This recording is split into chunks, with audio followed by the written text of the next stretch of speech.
British-Italian journalist, moderator and translator based in Rome, where outside it is a fantastic day.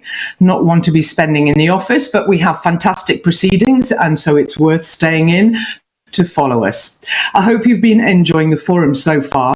There have been some really interesting discussions and presentations, and of course some very challenging questions too. Beyond that, you've hopefully been making the most of the networking opportunities on offer. There will be another set of virtual network sessions later on after the main proceedings this afternoon. Interpretation is available again today in English, German, Italian, French, Spanish and Polish. You can find the links to access the interpretation on the Europa website where you registered for this forum. And a reminder to keep tweeting. The hashtag is 2020TEF. There are three main sessions planned for today. This afternoon, we'll be talking about teaching tech and what is needed to train translation technology experts. While before that, we're going to be thinking about recreation time. No, not the lunch break, but rather a session on translation in entertainment and culture. But first, we're going to start the day by considering translating for digital business. Now, as you know, selling goods or services across borders will often require translation. Research has shown that if you want to increase your market share, reach new audiences, make more money, sell more products, services, or avoid regulatory problems, you'd better speak the language of your customers. It's common to shop across borders nowadays, yet 75% of consumers prefer to buy products in their native language.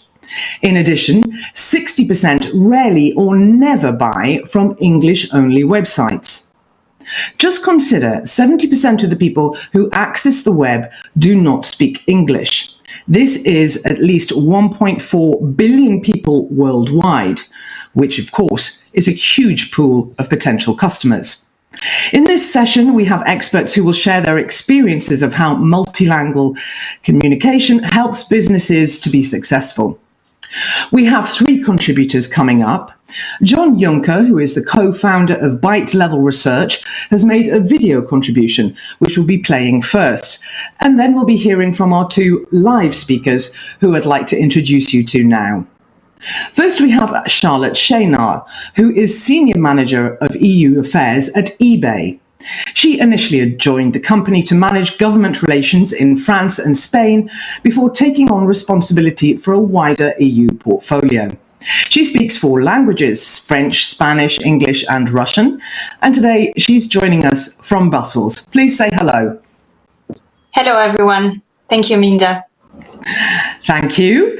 And our other live speaker is Klaus FLEISCHMANN, who is founder and CEO of Kaleidoscope Group. He started his career in translation, then decided to set up his own software and process consulting company for global content. He also speaks four languages: German, English, French and Spanish. And today he's logging on from near Vienna in Austria. Say hello. Sorry, hello. There's always so many buttons to press here. You never know whether your mic is on or not. Well, those are our speakers today. There will be time, of course, for your questions after their interventions, and hopefully some joint question time towards the end. So please do send in your queries and vote on your favorites. We'll be going for the top ones first. As I said, we start with a recorded video presentation from John YUNKER, who couldn't make it in person this morning. Of course, that doesn't mean that that means you can't ask him questions now, but don't despair, because he's actually in the virtual networking session later on, starting at 5:15 this afternoon. So please save your questions for then. His presentation outlines what we can learn from the language trends in global businesses that have emerged in his most recent Web Globalization report. And there's a spoiler alert here. It's actually good news for translators. Let's hear from John YUNKER.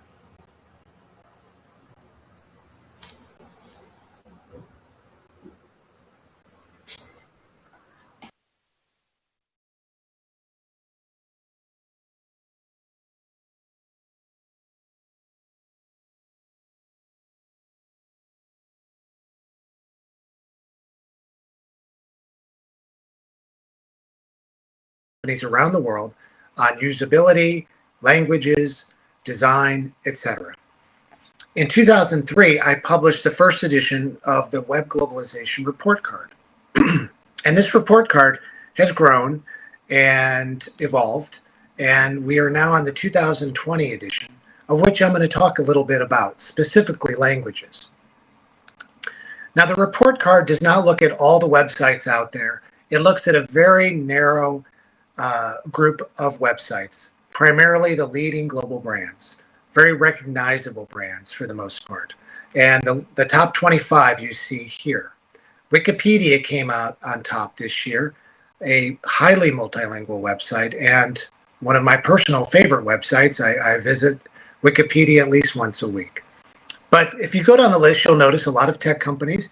You'll also notice a lot of consumer goods companies, automotive, travel. What's interesting to me is it's not limited to just one industry sector.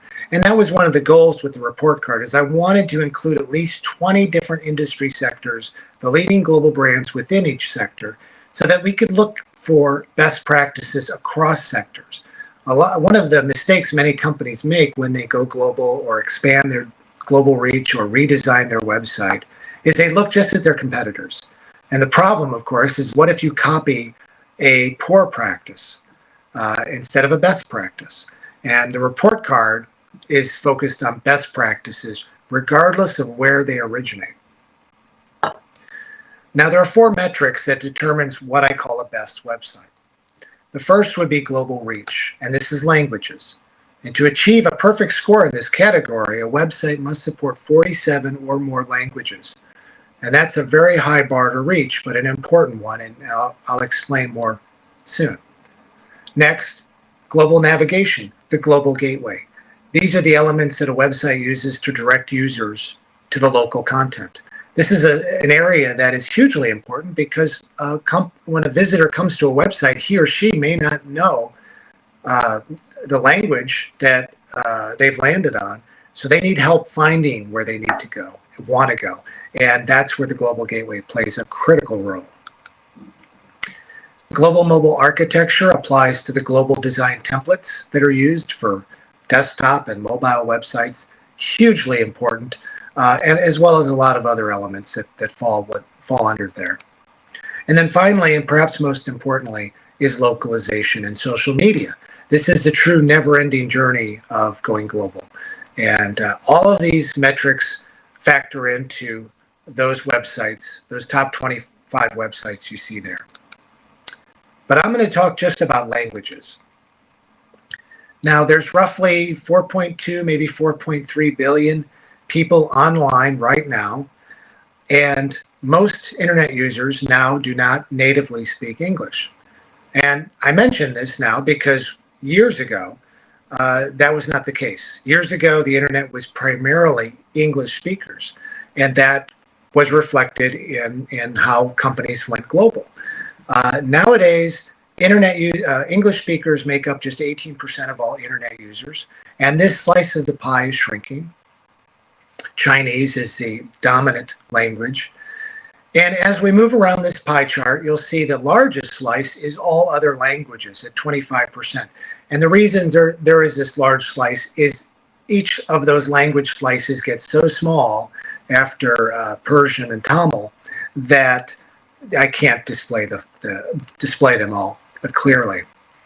But the point here is that if you want to reach 80, 90% or more of internet users, you have to support quite a few languages, which is why that 47 language benchmark is so important. And that is why companies like a Google invest so heavily in language. Now, I look at all the languages across these 150 websites, and I track more than 80 of them. Here are the top 20 in terms of how frequently they're supported. And beginning with English and Spanish and French, all equally at 99%, which means basically all websites support these languages. And if we move down this chart, Norwegian at number 20 is at 69%. And that means that 7 out of 10 websites support Norwegian. And this continues down and down until we get to smaller and smaller slices. The reason I include this is not to say that you have to support these 20 languages, but to emphasize where I see growth looking forward. I bring back this pie chart. Now, this is the pie chart of languages spoken by internet users. And I've highlighted in red the languages that are not well represented in this top 20 list. Frankly, they're not even represented well in the top 30 or 40 of these languages. Arabic, Hindi, and so forth. These are languages that are major global languages spoken by hundreds of millions of people, and yet most corporations primarily have not invested sufficiently or at all in supporting these languages. So there's going to be a lot of growth going forward. That is undisputable, particularly in Asia and most notably India.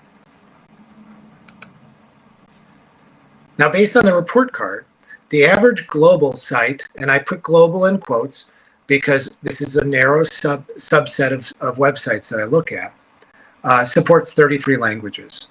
So that's really a high average when you compare it to most websites that you see on the internet.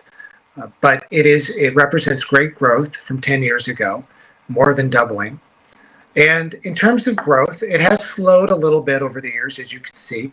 I would say that websites, these major corporate websites, tend to average 1 to 2 languages per year, generally. This year is going to be a slower year, though, and I think we all know why. But there are exceptions. Facebook, for example. Facebook went global very quickly from 1 to 2 languages to 70 plus languages in about 18 months. Last year, Airbnb doubled its language total. So there are companies out there that are growing quite rapidly, but they tend to be the exception to the rule.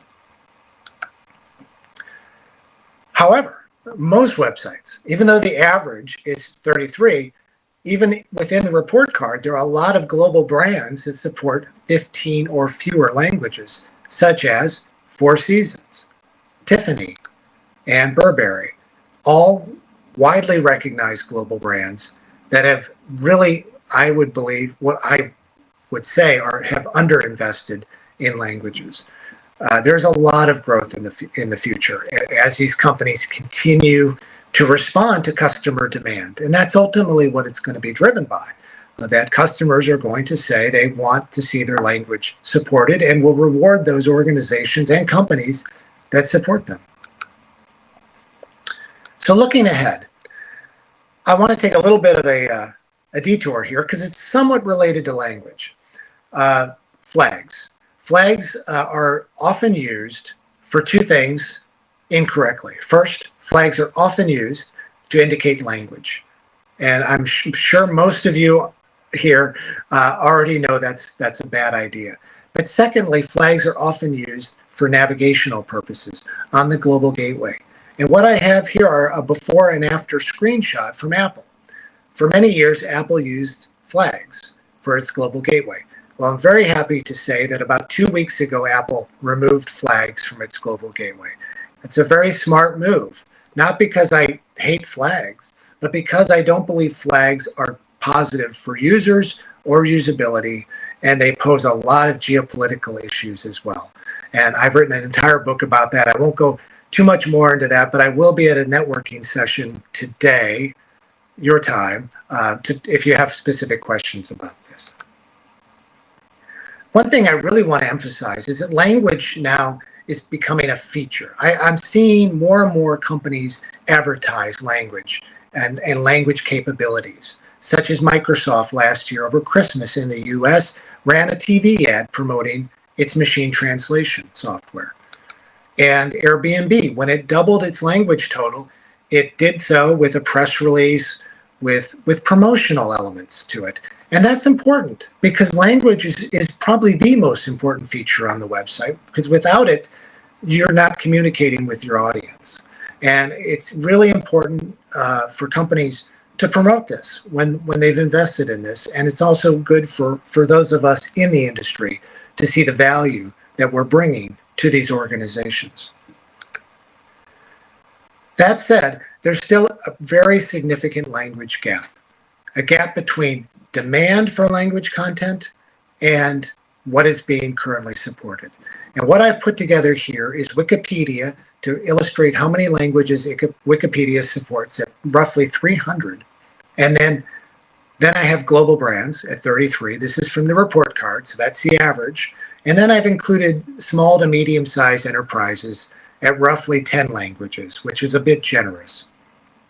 Now, Wikipedia, as I mentioned, this is not a corporation. This is a nonprofit that does not pay for translation. The translation the content is created and translated by volunteers. And so this is one indicator of demand for content within a lot of languages. So let's assume that 300 languages is one benchmark of demand for languages. And right now, most companies support, on average, 30 languages. There's a massive gap between 30 and 300. Now, am I saying that companies need to support 300 languages next year? I would love to see that, but I don't see that happening. But what I do see happening right now is Google Translate is doing its part to fill this gap. And we all are quite familiar with Google Translate, and I just mentioned them. I haven't mentioned the other machine translation engines out there, and there are many. But Google Translate supports the most languages. It is by far the most used machine translation tool out there.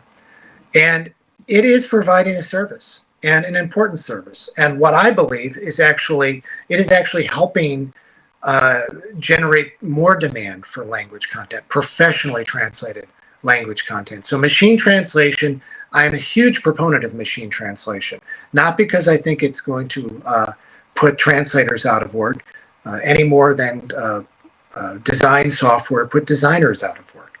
What it does is it shows how valuable professional designers are, professional translators are. The technology, these tools highlight the value that the professionals bring to the table. So one trend that I see is what I call user-facing machine translation. And we have this with Intel. I've highlighted a little widget there so users can self-translate knowledge-based content. And of course, anyone on social media, in this case, I'm a birder, so on Instagram, I follow a number of birding enthusiasts around the world, and they often post in languages I don't understand, so I self-translate. And this feature is valuable, and the quality is not perfect by any means, but it works well enough for me to kind of figure it out. And sometimes it works quite well. And that is actually a positive development because it's certainly showing Facebook that translation does drive engagement. And more companies are realizing this as well. And they're integrating machine translation into their workflow to expand the amount of content they can offer their customers. So I know there's a lot of translators and language professionals in on this presentation. So I wanted to just pose this question for you. What if, and hypothetical, this is purely hypothetical, of course, but what if you didn't charge for translation services? Does that mean that translators have no role to play? And I would say absolutely not. I think if machine translation software got so good that professional translators weren't needed for translation, they would still have a valuable role to play. For example, what other services are you providing that you may not charge for? And I know this for a fact as a client as well as a provider, that there's a lot of consulting that translators provide. And that can be monetized, and I think increasingly will be monetized. Translators and agencies know a lot about a client's customers, their customer base, their target market, that the client does not. And this information is extremely valuable to clients. And these are services that I do believe that, and I see right now, are being provided and will be increasingly monetized as such. And then finally, I think it's important to just understand that all of this technology that's arising and evolving is nothing to necessarily be afraid of, but to understand. We all have a responsibility to at least understand it, play with it, use it, see what it can offer us, see what it can offer our customers, our clients, and master it and be experts with it. Because Just like desktop technology has made designers more efficient and more successful, I believe machine translation software can do similar things for translators. So finally, I want to say this has been a very challenging year for everyone in this industry and every industry. But one thing that I want to emphasize is that the translators within companies, as freelancers, within service companies, we are in the business of optimism. Because when companies invest in translation, they're investing in an optimistic view of the future, in growth, in doing a better job of serving their customers. So it's incumbent upon us to be the optimists within our organizations and to our clients, and to stay optimistic. I know it can be challenging, but I remain eternally optimistic about the value that translation brings to the world, and to companies and to organizations. And I hope this was a useful presentation, and I encourage you to reach out to me. I've written a book called Think Outside the Country, and I'm available on some, not all, social media. So thank you for having me here, and I will be at the networking session on Friday as well, and feel free to email me with any questions or comments. Thank you.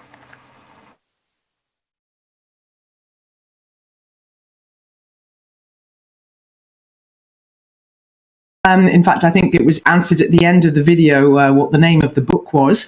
And as John said, if you want to ask him other questions about his presentation, he will be available in the networking session later on. It's actually amazing when you look at those graphs showing the language gap. It's so clear that there's a market out there to fill and opportunities for the taking. Well, we'll hear about more opportunities now from our next speaker, who is Charlotte CHEYNARD from eBay.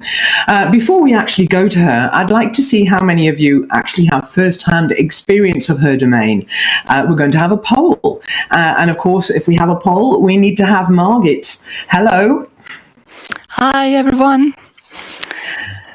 We want to know a seller or a buyer. I will start the voting now. Great. You should be able to see it in the left-hand side of your screen where the presentations normally pop up. Just choose the option that is correct. Okay, we've got more yes than no right now. Keep voting. We're going to keep the polls open. How long do people have, Margit? We give them half a minute or so, and if votes are still coming in, we can keep it open a bit more longer. Oh. Okay. Yes, is definitely going up there.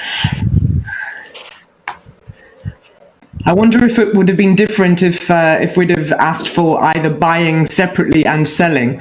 Anyway, we wanted to get the whole audience, not just one or the other. Good, then we can stop voting. Okay, fantastic. And can you give us the final percentages, Margit? We had 64%. Oh, it just jumped back to 54% who said yes. So a good chunk, but maybe a bit less than you could have expected. Yes, interesting. Thank you, Margit. In fact, I was expecting more because I think a lot of people, eBay was the first place that they actually bought or sold something online, given that it's celebrating its 25th anniversary this year.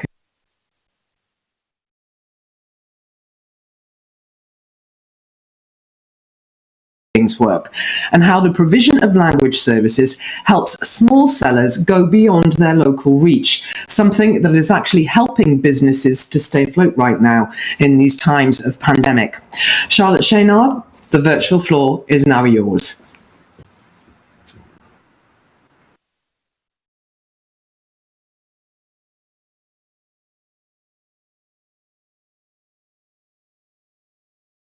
Remains popular among the translating community, but for those of you that haven't used eBay, I will go a bit more into what we do today and hopefully attract you to trying it again, both from a professional standpoint and a personal standpoint.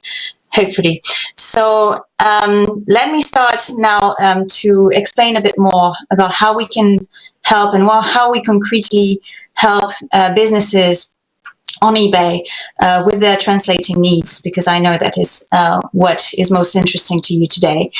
I will start by saying, at the same time that many businesses have been forced to close their doors these days due to the ongoing sanitary crisis. What we have seen from eBay is that the internet in general has provided small enterprises with in the EU and elsewhere in the world, but here I'm going to talk more specifically about the EU. The internet has provided them seamless access to the global economy and the opportunity to make a living and to grow and to expand beyond their local customer base. And so just this week, eBay has released a new report on EU small businesses that I am showing to you today. And basically the report shows that among the small businesses that use eBay in the EU, 98% of them are exporters. So they export generally every given year. And they do so on average to 21 different foreign markets. And this is in stark contrast to the experience of traditional EU businesses and EU storefronts, of which we have noticed only roughly 7% are exporters and sell to an average of only 4 different foreign markets. So our findings suggest that improving conditions for small businesses throughout the EU by using technology to reach customers worldwide could help provide genuine economic growth, but also recovery in these very special days, and an opportunity to transform how small businesses participate in trade in general. There is more data to that report. There is in particular a top 5 of the markets that eBay-enabled small businesses export to. So you can see that there is a mix of non-EU destinations and EU destinations. United States come first, then Germany, then UK, then France, and then Italy. So you can see also that there are markets with different languages. I will come back to that later. And I have also to share with you the top 5 product categories that are being exported by small businesses in the EU. And you can see that auto parts come first, home and garden, then clothing, shoes and accessories. 4th is business items, office and industrial, what we call industrial, and 5th is computing items. I just want to go back 1 second on the 3rd category, clothing. There is actually an interesting example that speaks a lot to what I have just said. eBay really provides this opportunity to reach global customers in a transformational way, in the sense that you can have a small business that is a real life example, a small business seller that I have spoken to myself, who is in France, based in France, and has been selling swimming suits.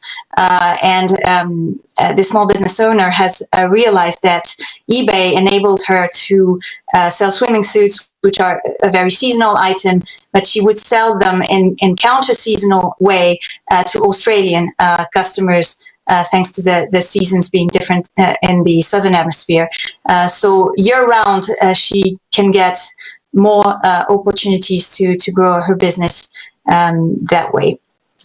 Now, I want to go a bit deeper into how eBay concretely enables, also from the translation standpoint, to erase some of the barriers to export. And we know that the language barrier is an important one, especially for small businesses. The first tool is to help through that is the platform itself. So eBay runs more than a dozen localized sites with localized experiences, including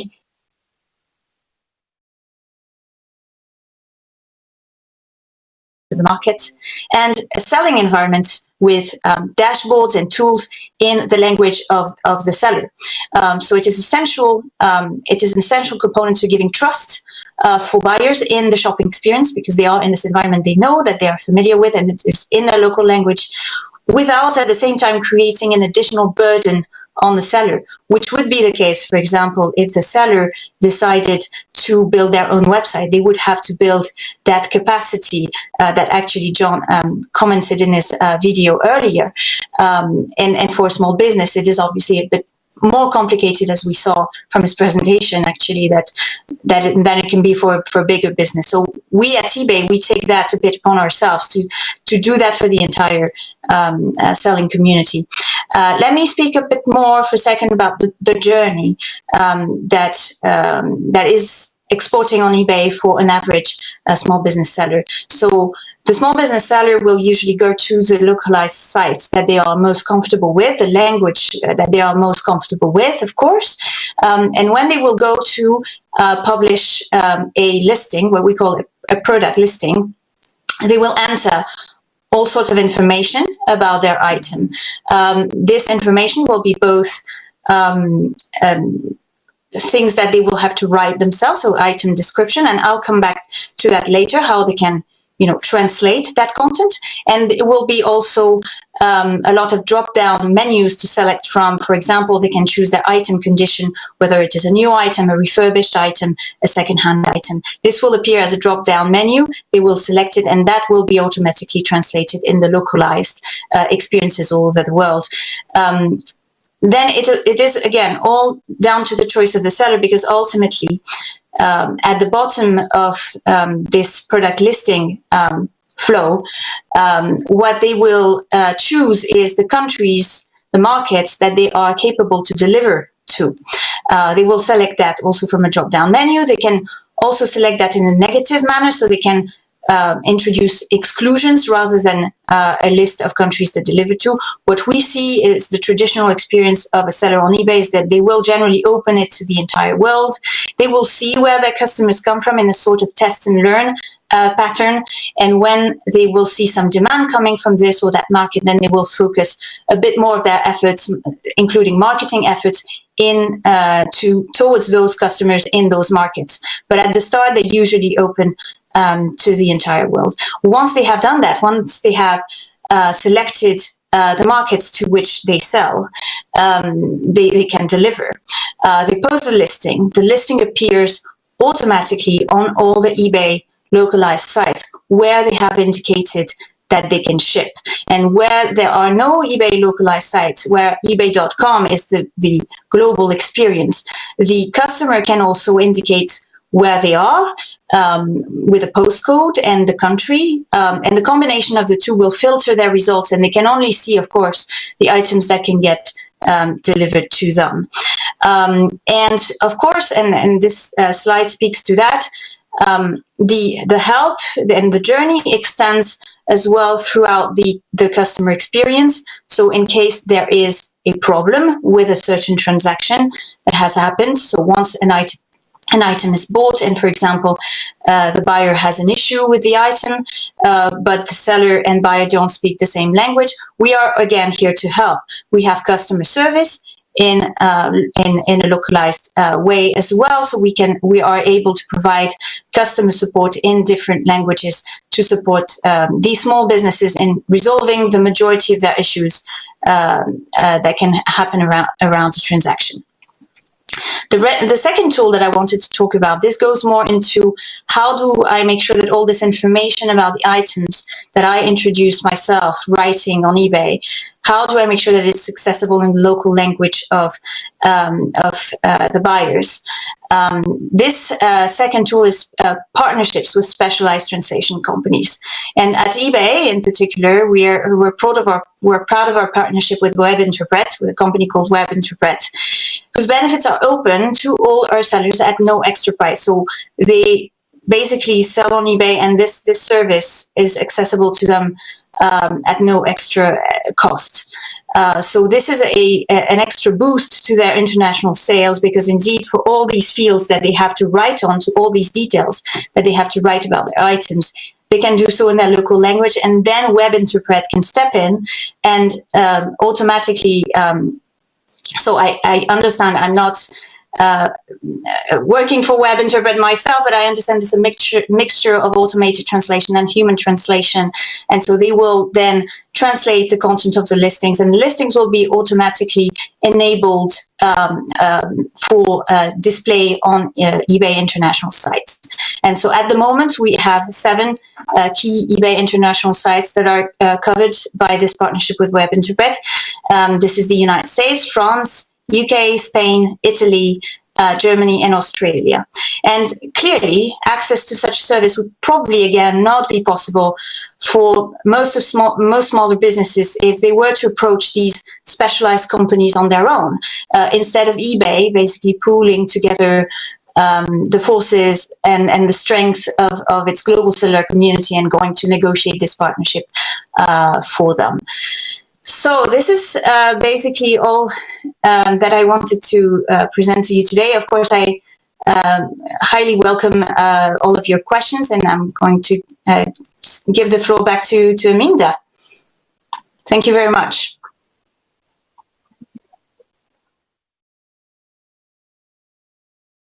We do have time for questions for Charlotte now. So if you would like to send them in, I can't see many so far. I've just seen one that could be popping up. So please do send them in and vote on the ones that you prefer and you want me to ask. Obviously, TF 2020 is a very stimulating experience, and we want to make it even more stimulating and refreshing for you. And basically what we would like you to do is that if you're having problems following and you don't see a video or a presentation, please refresh your browser, and that should get everything up and running. I'm sorry it's a little bit awkward, but a little refresh now and again doesn't do anyone any harm. So let's have a look at the questions for Charlotte. And one which already has 5 votes. Gosh, that was very quick of you. Hello, do you have internal language manager or a localization department? We've had 6 people voting on that, and it came in from Gloria. Charlotte? Yes, happy to take that question. So I am not exactly sure what you mean by I can definitely say that we do have a localization department. They are very valuable people that are responsible for translating all of the content for our localized experience. So indeed, we do have this localization department. Okay, thank you. Another question. How do you support messages between the seller and the customer? And they say, my father is a seller and regularly has to ask for my help when he gets messages in another language. That's one of the advantages of having a child who speaks multiple languages. But obviously, how do you help with that on eBay? So we try to help when the user will ask us for help. So eBay is mostly a self-service platform. We want the sellers to maintain their independence. So we won't step in unless we're asked to. So the idea is for the father of that person that asked the question, if they have an issue and you're not available to help them, the easiest solution that I can offer is that they reach out to eBay customer service, and eBay customer service will be delighted to help. Okay, thank you. And we have a question which is from Vita, who asks, do you have in-house translators full-time in eBay? So I think this connects back to the earlier question about the localization department. This is what you mean. Yes, we do have a localization department and people that are working full-time for eBay, working for translating all of that content that we publish on our localized experiences. Okay, I think maybe there's some people who are trying to think of a new career here. All right, and we have another question that hasn't got any votes, but it's in there, so I'd like to ask it. Depending on where the sender will ship to, the product is sent to a friend there who receives the product. Oh dear, this is why limit to shipping destinations, it says. I'm not quite sure what this is. I don't know if this is really your sphere, because you're doing the translation side. No, I can take the question, no problem. I'm not sure to fully understand it like you, but I will make sure to address what I think is the question here. So I think basically the seller decides where they can deliver, because obviously they are in charge of making sure that the delivery is completed to this or that location. And the customer is totally free to indicate the address to which they want that shipped. So what they can do is they can create an account and enter an address, and then they can choose to filter the results per that address. Of course, that address can be their own address, but it could be also a friend's address to which indeed they want to send a gift. Okay, that all sounds a little bit complicated. Okay, well, we're going to have a little bit more question time later on. So I want to come back to you. There's something about an Amazon. Amazon recently launched a site in Swedish that was criticized due to the overuse of machine translation. And that question has just gone up again. The company's public response to criticism was to ask critics to send in corrections. Okay, well, this is obviously eBay is not Amazon, and that's not that's not your responsibility. But I don't know. I mean, what do you think about problems like that? Let's say. How do you overcome those at eBay? So indeed, I cannot comment on a competitor's practice or decisions. I would say that we generally at eBay, we welcome input from third parties. And so we are happy to take in any comments that there may be, for improvements on our sites. But yeah, I cannot comment on this specific situation, I'm afraid. Okay, and linked to machine translation, and then this is going to be the last question we'll take for the moment, and this comes in from Madalena. The question is, to what extent are you using machine translation and artificial intelligence in your processes? So I am not the translation expert of eBay, and I can take the question. Let's see also how we can convey maybe afterwards some additional elements to the people who asked. But I would say that there is definitely machine translation involved in some of what we do at eBay, but as I said before, we also have a dedicated localization team that reviews a lot of things manually. So I think, and you all in the translation sector will speak to that a lot better than me. But I think machine translation, as John mentioned, is great help. Can be great help sometimes, but there is still additional value that can be brought by human translators afterwards. Okay, and now I promise this is the last question, at least for now. We'll come back for some more later. Are there any plans on expanding the customer support for other EU languages? And what is the procedure behind choosing to which languages you're going to expand? So I'm not aware of any particular plans. The support that we give is most often connected to our localized sites. So when you have in your market an eBay site with a domain name of that market, and then a localized experience in the localized language, there we will offer customer service in that language. That is the connection here. Okay, wonderful. Well, thank you for that, Charlotte. If there's time, we'll be coming back to you in a moment.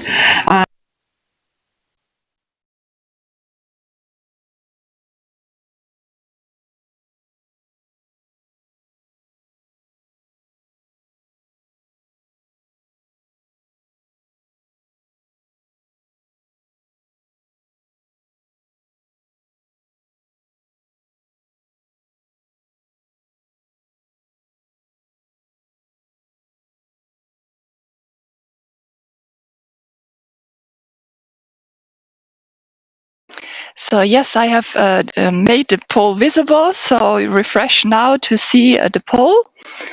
And once you see it, you will be able to vote just by clicking on the answer options. It will be displayed where the presentation is usually displayed.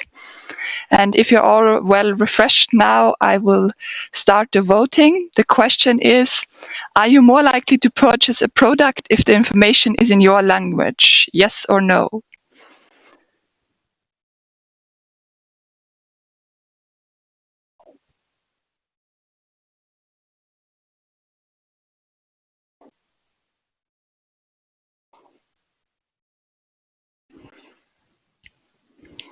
I see the votes coming in.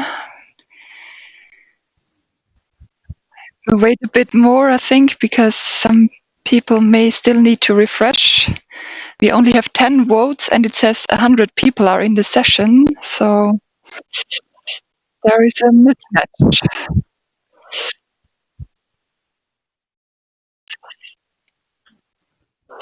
I'm afraid we're having really some major technical problems today with the platform not automatically refreshing.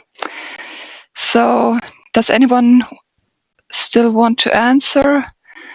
Otherwise, I think we have to close with the imperfect poll.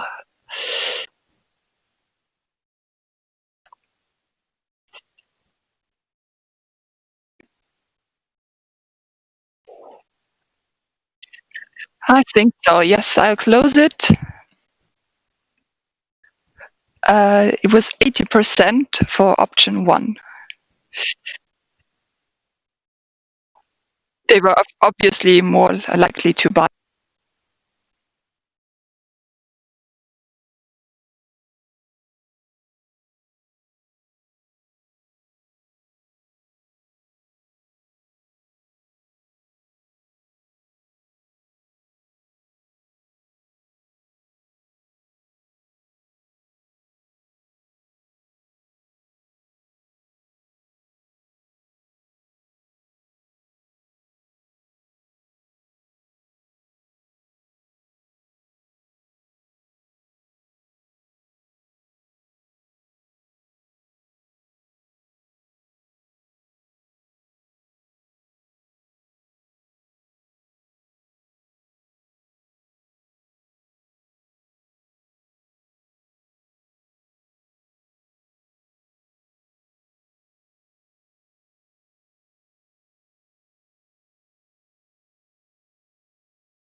Modern language services, if you want so, and software or language localization technology, whatever you want to call that. And of course, that's a great synergy. That's a lot of projects that we do.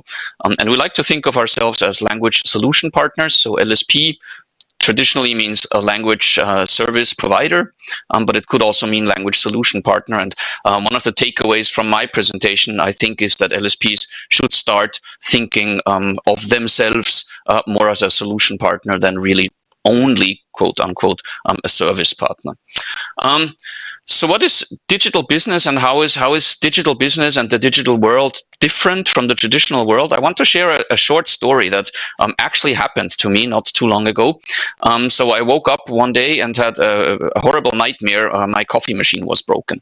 So In the past, what I would do is I would go into a store, check out the coffee machines, or maybe I would even go into the store of a particular brand of coffee machines if I'm a geek and I'm into some particular coffee machines. Of course, what I did and what nowadays most people do is I just go in there and say, okay, Google, oops, I hope there's no phone around me because now it'll beep. It's always funny when I do that in conferences and then dozens of phones go off. So basically, I go in there and I just ask some search provider to tell me what's the best coffee machine that there is currently on the market. And I did that and I got this. So this is some review by some group that apparently writes reviews about coffees and I don't know what. We call them influencers. There are people that live off that. So if you always thought, how do mountain bikers and parachuters and these weird people, how do they actually survive? Well, they survive by becoming influencers, and they actually get paid by brands to do commercials for the products that they wear, etc. So I read this article, I liked it. Particularly, I liked the drip-free spout because I never had a coffee machine that did not drip. So if you're interested in that, try out this one. Little spoiler alert, even this one drips, so don't blame me for it. So I went in there, I bought it. Unfortunately, well, actually, I looked at it first to see where I can buy it. Actually, good job, eBay. Yeah, your ads came up here when I did that search. And then I bought it probably on Amazon. Sorry about that, but yeah, that's where I buy my stuff. And then it arrived, and then the digital adventure continued a little bit. So the first interesting thing about this is I actually didn't really care what brand that was. Well, I didn't care that that was a Melita coffee machine, and hopefully nobody here is from Melita, but I really didn't care about that. I just read the reviews. It sounded good. I ordered it. I ordered it on Amazon, so not even when it arrived was I really sure what brand I actually ordered. And of course, that's one of the main problems of companies nowadays in the digital world. But the problem went on because I turned it on. I wanted to brew coffee, and it didn't work. So I saw, oh, look how cool. They are really, really digital. They have this little QR code on the machine. I'm not sure you can see it, but there's this little thing here. So, of course, I took a picture of it. And then I got, oh, come on. I got this. So I'm like, okay, that doesn't help me a lot. I have a geeky son who studies IT, and he said, oh, Daddy, don't worry, I can fix this for you. And I gave him my phone, and he said, here you go, now it's fixed. So this is what an IT person thinks of fixing something. That didn't help me either. So, of course, I went back online. I did an old-fashioned search. I use Google. Again, use whatever you want, but I use Google.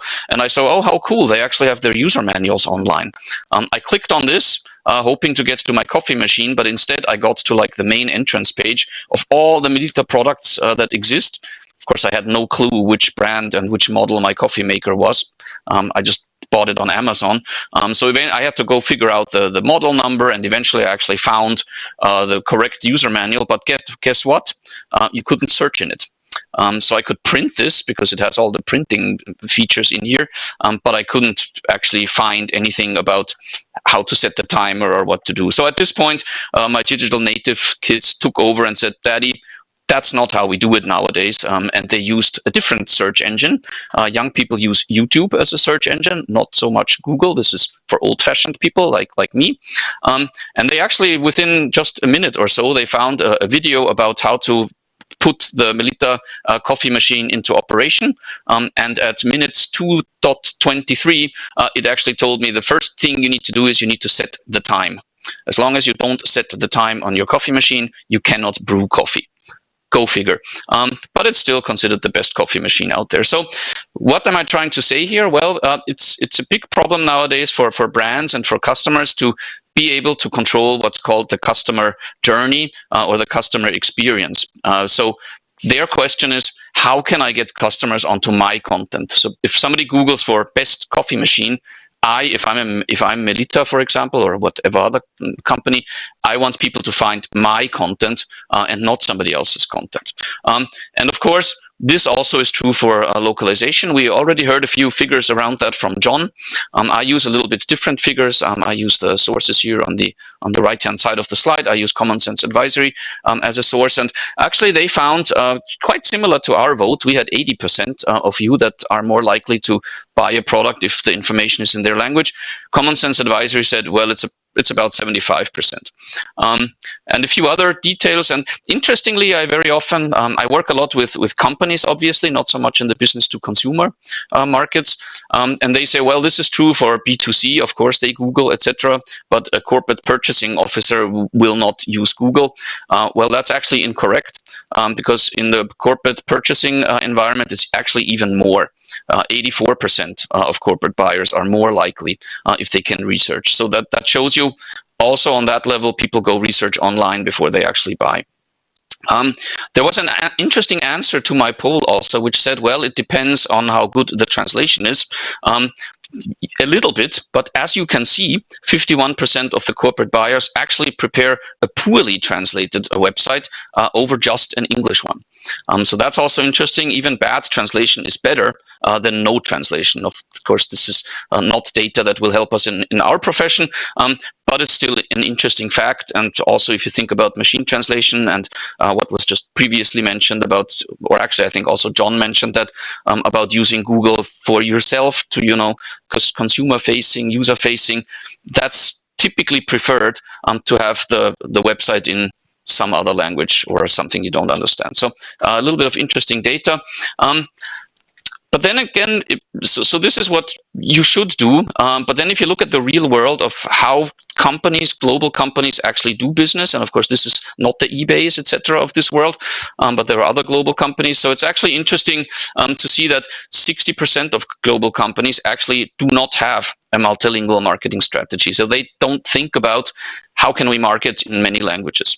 8% of global companies don't translate at all. Well, we all know where most of these global companies probably have their headquarters. Also interesting, the stuff that is online, almost 80% of that is actually websites. So it's not as much social media, blogs, etc., which we would think because of content marketing, etc., but it's still plain websites. That is just most of the online content. And on these websites, unfortunately, this is a study that Xilio actually did, approximately 5% of what you find in multilingual websites is actually not displayed correctly for some reason or other. Copy-paste errors, technical problems, something didn't get translated, or the CMS imported the wrong language, whatever the cause is. And why is it so hard? Why do so few companies, if you look back to that, not translate at all, or so many not translate at all, or not really think about that? What companies say is that the number one reason, 30% say, well, translation is just too expensive. Translation is too slow. Too many manual tasks, it's just too cumbersome. A lot of companies also say, well, I think it's the 20%, they can't really answer the question, they don't have data, they don't have tools or KPIs to measure that. And 19% say it cannot be done, period, because it's very difficult to communicate a brand globally. Of course, we as translators would have something to tell these clients, and that's what we are trying to do. But it's still interesting that it's such a huge percentage, 19%, that just think it cannot be done, so we're not going to do it. I find that interesting. So why is that? Why is translation, why has it become so cumbersome and so expensive and so slow? In part, and this is about platforms also, in part, this actually is caused by the platforms themselves. Companies have introduced content management systems, platforms, so they no longer wait until, let's say, a 300-page document or an entire website is finished, and then there's one off translation project. But this is a droplet model. You get fragments, little pieces, daily, hourly, all the time, in real time even. So that means projects are getting more frequent, but smaller. You can see in the first bullet at SDL, for example, one of the largest translation providers, more than half of all the projects are what we call tiny, small projects. So what that means is transactional costs, of course, increase. You don't have to create one project for a website, but hundreds of projects all the time. Also for the translator, it's a problem because content gets more and more fragmented. So you don't get context anymore. You just get a little snippet of information, and you're supposed to be able to translate that. Another fact that makes this even more difficult is that, of course, particularly in social media, etc., you want to be fast. So it's not untypical that somebody would want a 24-hour turnaround, maybe even within a day a turnaround. Because if you're looking at translating Facebook posts or tweets or something like that, this needs to be online pretty much immediately. Otherwise, the information is already outdated. So what that means is this must be automated as much as possible. Otherwise, it's just really cumbersome. And what we can automate and what we can think about is, if you look at the traditional process of how this traditionally is done, if you have a, let's say, content management system or some platform, typically what happens is somebody exports it, then sends over a file. This gets imported on the other side. Then it gets project managed. It gets sent to the translator, to the reviewer, whatever the process is. Then it goes back. It has to be imported. It has to be checked and potentially done again because something went wrong. And of course, ideally, what we would like to have is somebody says, I need this translated. Everything is completely automatic. Of course, the translation itself is still done by humans, but the distribution and the transactional things around here are automated. And of course, you still have to check in the end. So this is what a lot of customers are looking for nowadays when we talk about this digital translation of things that are on platforms and are in systems and content management systems. And of course, my point of view here is, what can we do as an LSP? LSP meaning language service provider, if you want to use the, let's say, classical, stereotypical explanation of that abbreviation, or if you want a language solution provider or a solution partner, what can we do? I think getting technology savvy is really important. So I have a few examples. I was asked to give a few examples of how we can meet these requirements, for example. So, for example, here we had a customer that relaunched website in a completely new system, apparently in a system that made it difficult to get content out and get it back in. They had very fragmented exports. Translators didn't have context, etc. And the problem also was they had a lot of updates, and they also wanted to have a review process. So what we did here, and remember, this might be a little bit untypical, but we are a software technology and a software service provider. So what we can do here is, and we did that in this particular case, is we put in some technology, some connectors, some middleware that simply automates that, and not only automates that, but also makes it more intelligent. So we would get context information. We would make sure that if you get, I don't know, 8 little chunks of text, that they are not in some random sequence, but it actually makes sense to the translator, the sequence in which they get that. And as I said, ideally with even with a link to the live preview, for example, so they can click on a little button and they can actually see the website that they're translating. And on the services side, of course, we actually provide this as a service. So we don't sell this to the customer as technology, but we provide this as a service. What we also provided from a services perspective, and this is the typical, let's say, case where traditionally we would only offer translation, but as John also said, think about charging for other stuff. At least that's what I wrote down. I'm not sure that's exactly what he said. So global search engine optimization is a thing that is growing and getting really, really big. We have a lot of projects around that now, even in industries where you would think, why on earth do they want to do search engine optimization? But they do, because remember, 85% of global purchasers make their buying decisions based on stuff that they can find online. So it's really important. So we did that for them. And we also offered review as a service. So we said, you want your country affiliates to check this, we can manage that for you. You don't have to explain them how it works. And then they sometimes get back to the client and they say, oh, there is this and that error and we don't use this and that word. And the poor client doesn't understand because he doesn't speak all these 15 languages or whatever. But of course we do as a language company. So we also offer that as a service. And that's kind of a little bit the message that I'm getting at. And I have a few other examples. So here we had another customer who launched a website and really didn't think about the fact that they would want that in other languages. Quite amazing. We see that all the time. Homegrown, self-built content management systems. Then they want to localize or translate, and they're at a loss because they don't know how to do that. It had to be fast, of course. They were thinking about a very traditional approach of just sending Word files into their different countries and having them translate Word files and send it back and things like that. So they fortunately know, that's not how we do it nowadays. So we built a connector for that. Again, a technology solution. I'm not going to go into details. I think the technological details are not interesting. If they are, then contact me later on. So we did that, and again, provided a lot of services around that. So again, as John said, think about charging for other stuff. I love that quote.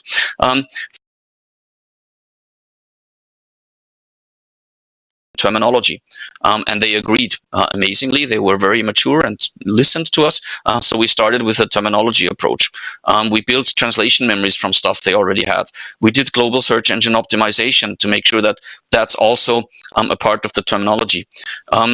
We consulted them in how to use machine translation, that you cannot use that for every kind of content. You have to think about where you can use machine translation and where you cannot use machine translation. We search engine optimized, we did layout review, and all of this as a service. So all of this, the customer really didn't have to understand how it works. They wanted to understand in this particular case, but that depends on the customer.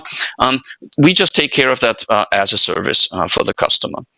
And a little bit less techie and less geeky maybe, we also have a lot of customers that recognize the need for terminology, and it's quite amazing. But whenever there's a conference or something about terminology, one of the main issues always is, yes, we know this is important, yes, we know we should do that, but we don't have the resources, we don't have terminologists, HR doesn't want to find a terminologist, IT doesn't want to deal with this at all, so they don't do it. And of course here as well, fortunately we are a software company, so we have these things, we can do all that, we can provide software solutions, and again, we can provide service solutions. So again, from basically the LSP, basically the language service provider, I always have to think what the original abbreviation was, the language service provider can extend what they offer and extend our knowledge, exactly as John said.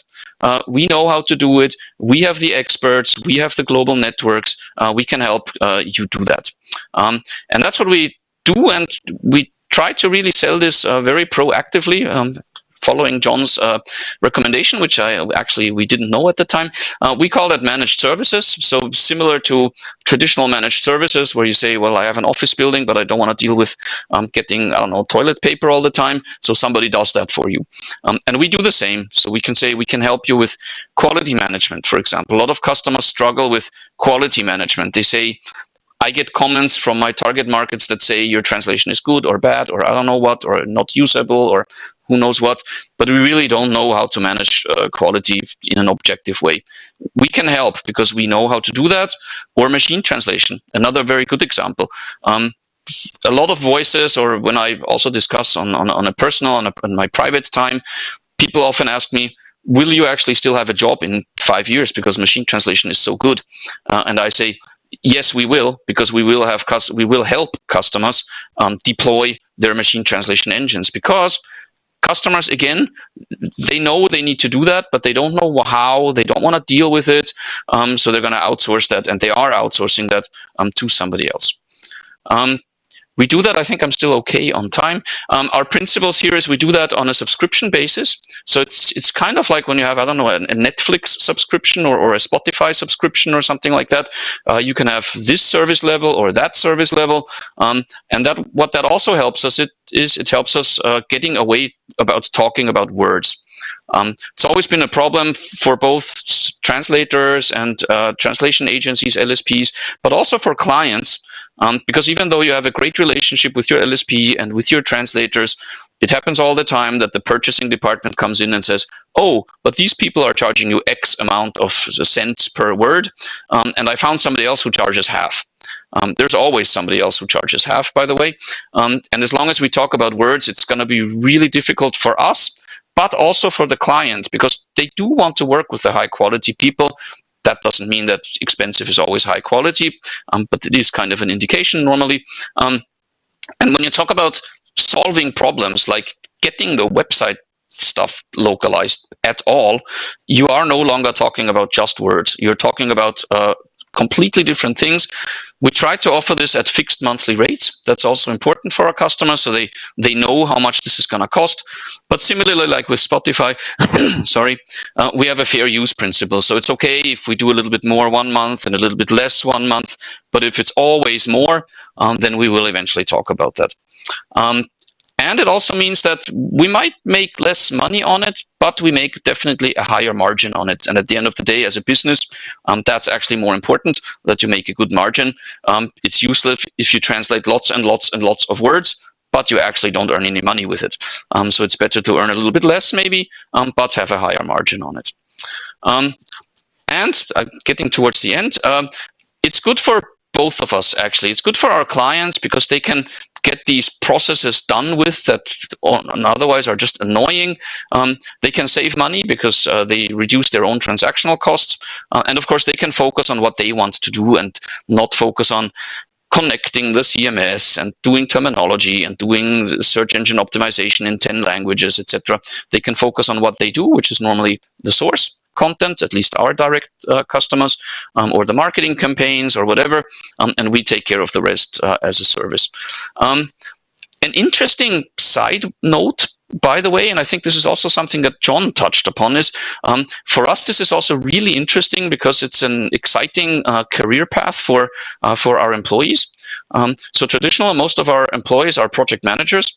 We are one of these companies that actually only do a few languages in-house, but most of it we outsource globally to freelance translators and partners.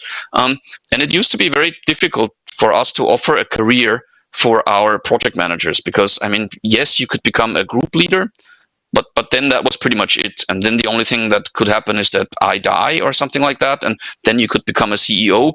But other than that, there really wasn't a career path for these people.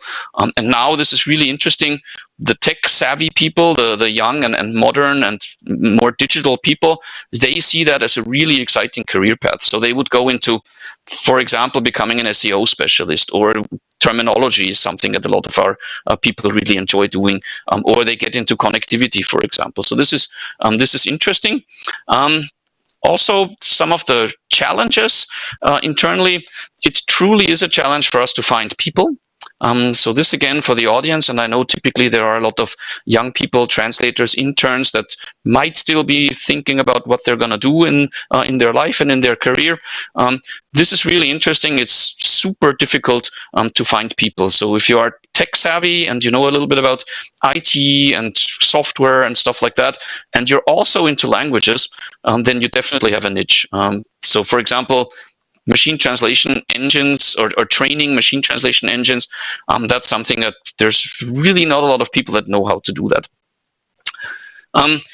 Apart from that, I think this is probably less interesting for you, but internally it was also a little bit difficult to reorient our sales approach.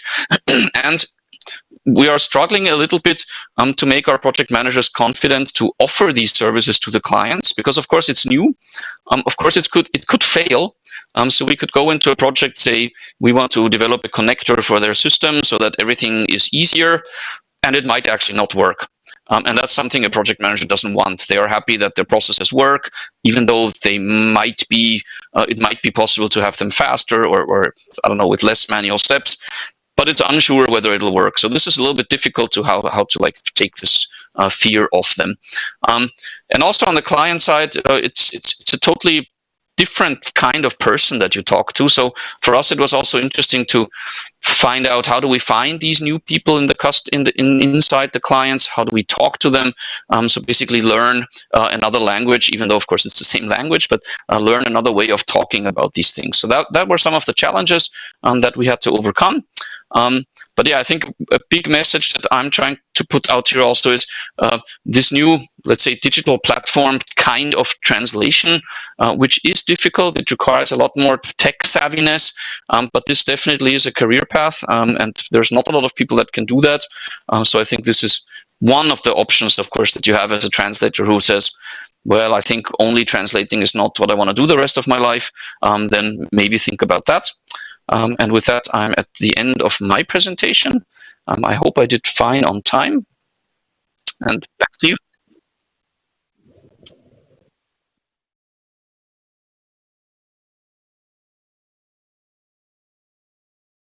going on in the Q&A and also in the chat. So we'll start off with some questions to you. The one that has the top votes at the moment is, let me see who it's from. It's from Peter, and it says, Klaus, to what extent do you think that your solutions are scalable to freelance work? What might that look like, and how would it change the industry? We've also got another question about freelancers in a minute, but I'll leave this one first.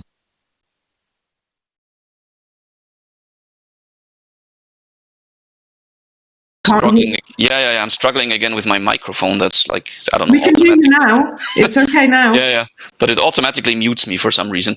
I anticipated that question, of course, because to a freelancer, it might seem like, well, sure, you can do that as a big LSP, but what can I do as a freelancer? And actually, you would be surprised. Even in these things, we work a lot with freelancers. So even in the super high-tech connectivity things, we work with freelancers. Of course, those are different kind of freelancers. But for example, if you think about terminology as a service, for example, I mean, definitely there we work together with freelancers. If you think about global search engine optimization, definitely we work there with freelancers. It's actually been quite a big task for our vendor management, so the people that look for freelancers particularly, to build these new pools, because of course these are new pools that we are building. So absolutely, I mean, maybe as a freelancer you're not going to offer connectivity to your end client, but definitely there would be jobs for you working for somebody like us, for example, as a freelancer. I hope that answered the question, but I think it did. Okay, thank you. And taking that a little bit further, just to group this together, even though it doesn't have quite as many votes, but this one is from Chris, and he says, great presentation. I'm a freelance translator with a very good, but he means very good client base. Could I afford your services for a client website? Is it, the question is it really would you fit into my solutions, or do I have to find my space within yours? I would say both, probably. I don't see why a freelancer couldn't bring us into a client and say, we have a problem here and we know somebody who can fix that, and we could do that as well. So I think that would work. And clearly, as a freelancer working for us, I think I just answered that question in the previous one. So yes, there's a fit there. And I think one very important thing is that these skills are just getting more and more diverse.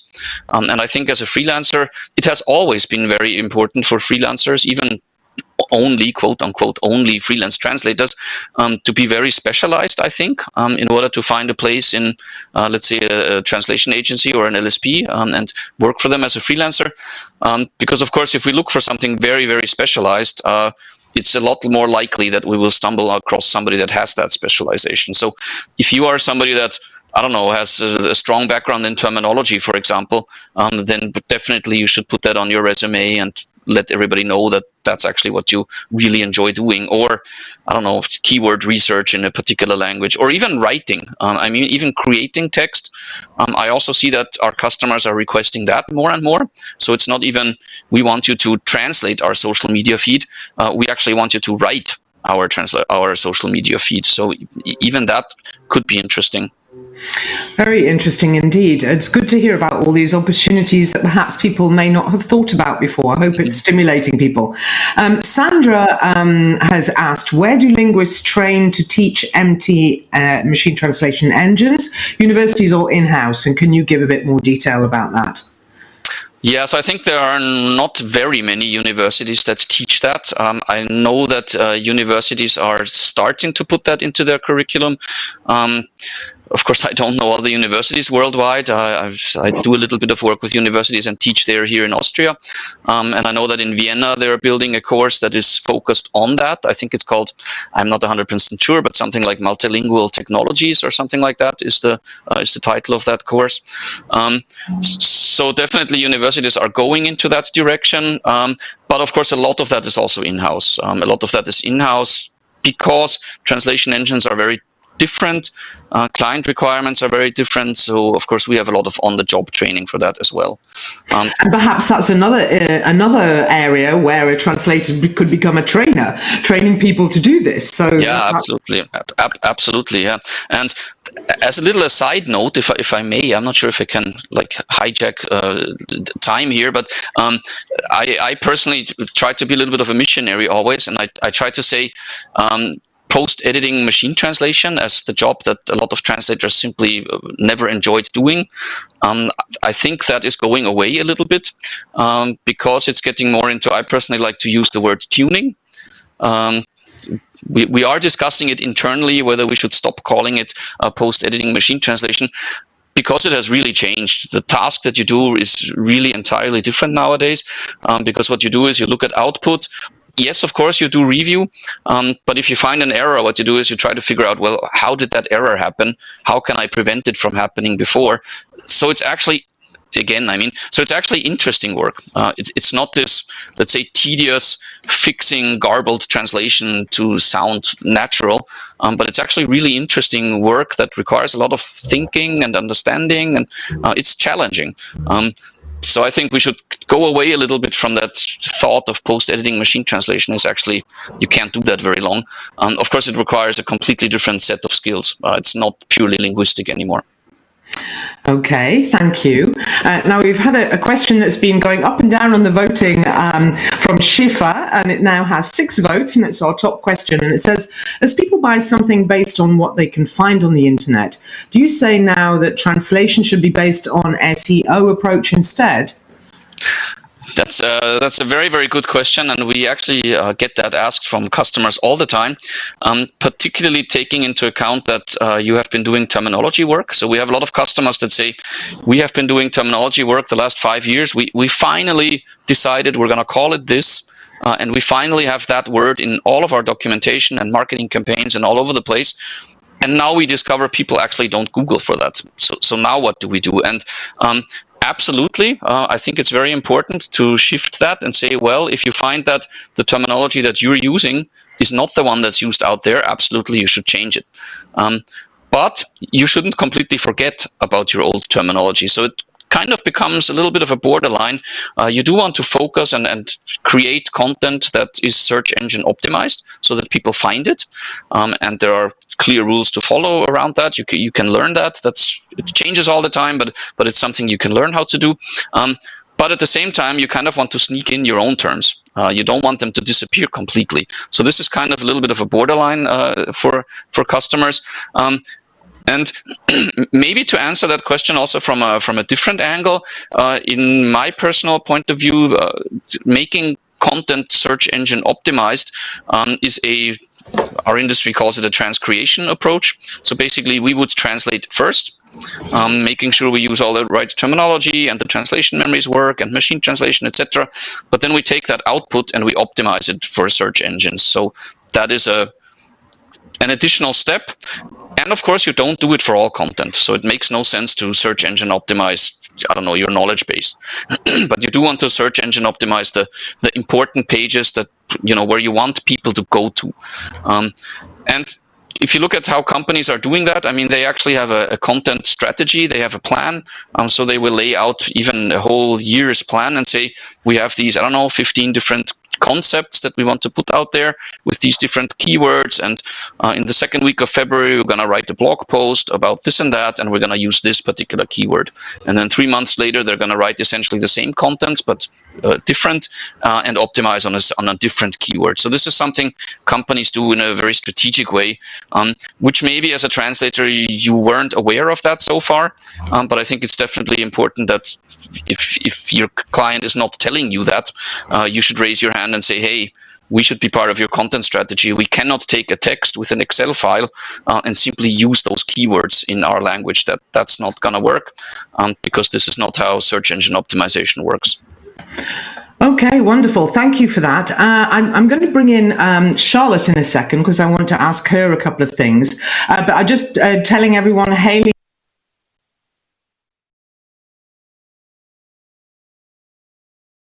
includes learning about translation engines. So, but I'm sure there are many other places out there. And if there are not, start designing your own courses and you can make some money from that as well. Charlotte, I don't know if you want to jump in with anything that you've heard so far. No, it was a very interesting presentation. As I said before, I'm not a translation professional myself, but I've learned a lot these days on the specificities of that specialty. In fact, there was a discussion going on in the chat earlier on, which I wanted to ask you about. So Birgit says, I'm really put off by a translation that is bad. So here we're talking about people who listings and the bad translation. And she says, not really depending on whether it's a small or a big purchase. So she doesn't like bad translation. And Alana says, glad to hear I'm not the only one. I agree. And then if the seller cares about language quality, their product will also be good quality. So in other words, bad translation makes you think that the product won't be good. And then someone, Chris says very fairly, we're translators, and so we had to set a higher bar. But Charlotte, what is your findings for eBay about the quality of the translation and how people react to that? I would totally agree that translation is important for the description of an item, to create trust among the buyers, because basically e-commerce sounds very common for us nowadays, but 20 years ago it was basically about buying something on a screen from a stranger you've never seen before, and giving them your money before you even see the thing. So and it's still like that, although we've become used to it nowadays, but trust remains extremely essential, and it goes even further than that, because obviously legislation has been created around remote selling, which says that consumers must be informed on certain aspects of their item, and if they receive an item that doesn't match what they have read as described, then they are entitled to certain rights, including the right to return the item. And so it is crucially important, therefore, for small businesses selling on eBay to make, and we do advise that they do so, that they give as many details as they can on the item. And of course, our partnership with the specialized company that I mentioned before then steps in to help them translate these details, but they can also do so themselves where they can. But details are extremely important, detailed description with as many information on the characteristics of the item as they can. So it's not only about the quality, but it's also about the quantity somehow. Okay, thank you. Klaus, some more questions have come in for you. I'm just going to go to this one. Why transcreation as a second step after translation and not from the very beginning? That's a good question, and of course the background behind that a little bit is that in our organization we do what I provocatively like to call industrial translations. So basically we use a lot of systems which you all know, translation memory, machine translation, etc. And sometimes in SEO you do have to deviate from the source. And of course that can become a problem. For example, it could be that in German, we are a language that thinks a lot in nouns. So very typically in German, the keywords are nouns. But English is a language that also has verbs as keywords. So if you have a sentence and a paragraph or even a whole article that focuses on a noun, and you have to search optimize that, and your keyword is a verb, you might have a problem. Or, for example, it could be that in the German, our keyword is actually a particular machine, let's put it that way. But in English, there is less knowledge maybe about that particular machine. They search engine optimize on the name of that, let's say, the process that this machine does. So that can require you to completely rewrite the content because it simply doesn't work. That's why we do it as a separate step. That said, there are translators that can do both in one. and if you're not, let's say, if the client is not in this industrialized context where we say in our translation memories, we do have to have exact matches. We do have to have A in the source and A in the target, and we cannot have A and C because it might be a problem sometime in some other context. Then that's also possible. My experience is that it's very rare that you find a translator that can actually translate and SEO at the same time. And of course, it's not always like that. I mean, sometimes it really is possible to say, I have keyword A here in German and keyword A in English, and you just use the right word and that's it. That can also happen, but it can also not happen. So that's why we do it separately. In fact, there was someone who asked, Birgit asked, if you have the SEO keywords from the start, you could do it in one step. Wouldn't that make more sense? That sounds a good idea, but perhaps not in the real world. I don't know. From what you've said, perhaps that doesn't happen all the time. Yeah, and I mean, it's also not only keywords. So I mean, search engine optimization is a lot about keywords, but also not only.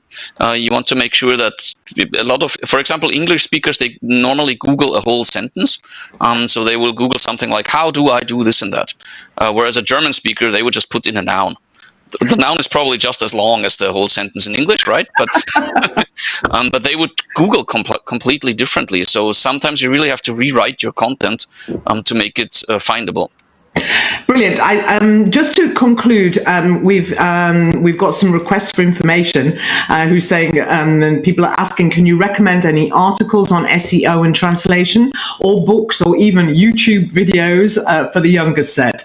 I don't know if you've got any recommendations to pass on, Klaus. I would have to dig through our library and I don't know if I can send it somewhere afterwards, but I can certainly check. We can certainly we can find a way to make sure that everybody knows that. So we'll let you go off and do some research, and let's hope any QR codes or anything that you find will come up with something interesting. I'm afraid we're going to have to leave it there. Thank you to our fantastic speakers, really interesting. Thank you to Charlotte and to Klaus, and of course to John. Don't forget that you can hook up with him virtually in one of the 6 networking sessions starting at 5:15 this afternoon. Now we're going to have an hour-long pause for you to stretch your legs, get a screen break, and have something to eat. There's also time for you to fire off a few tweets about what you've heard this morning with the hashtag 2020TEF. The next session starts at 1 o'clock CET, when we'll be talking about entertainment and culture, meaning translating for subtitles and dubbing, in museums and theatres, and for massive open online courses. I hope you can join us then. Thank you all for listening. Thank you to our speakers and for sending in your questions and for voting on the polls. And thank you for refreshing the website so you can keep up with us. And now I'm going to bring the session to a close.